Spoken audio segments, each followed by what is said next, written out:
Riseone. I'm currently working out of Montebello, California. I grew up around tattoos since I could remember.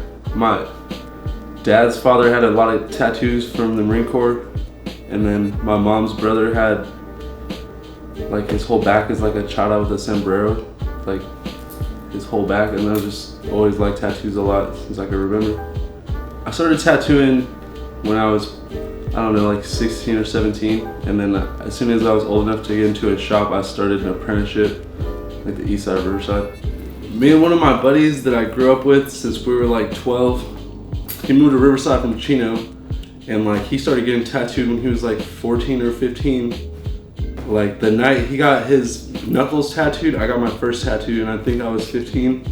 I was drawing up designs for some of my older friends, and they were going to professionals and they were getting them tattooed, and they would ask my homies like, what shop does this dude work at? This is a dope drawing. And they're like, that kid's 15, he goes to 9th grade with me, or he used to. And then prior to that, I had tattooed a little bit. We were like hand poking tattoos in math class, me and my homie Ryan. I managed to get out of Riverside when I was around like 20 or 21 years old. I like moved out. Me and the homie Amos were like just couch surfing. Like we'd be in LA. I would stay at wherever we could stay out there with like his family or people, and then in Riverside, you know, we would stay at like the homie's house or the homegirl's house or my grandma's house. And then one day he hits me up like, hey, I know your living situation is fucked up, because mine is too. He's like, this fool fucking has an apartment that he'll sell us for cash, no paperwork. So I think the next day we packed up like a backpack of clothes and our tattoo equipment, and we drove to Vegas at like 4 o'clock in the morning. Tattooing is a chance for everyone to express themselves in a way that they can't by themselves. I get to help them figure out a different way to do that, and at the same time, the artwork takes on its own lifetime of influence for other people.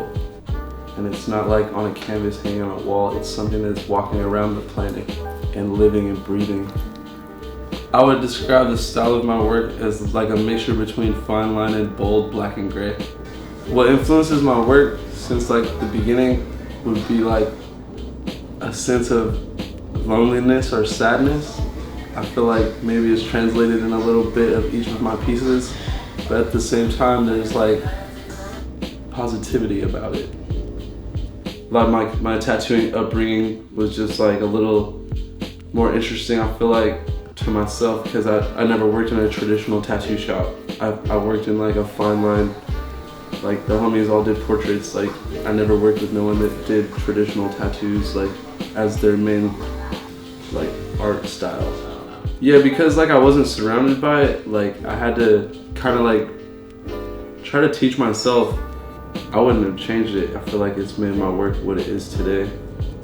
The past year has been different because I've been able to link up with a group of artists that's around my age group, and we're all kind of doing like this goth style work, and we're all like acknowledging it, and it's like a really like exciting thing for me because I didn't grow up around too many artists my age.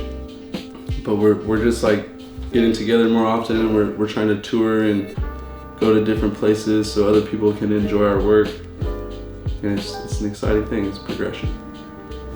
I like being able to take care of myself and my family with just my bare hands and not having any paperwork from someone else saying I can do my job.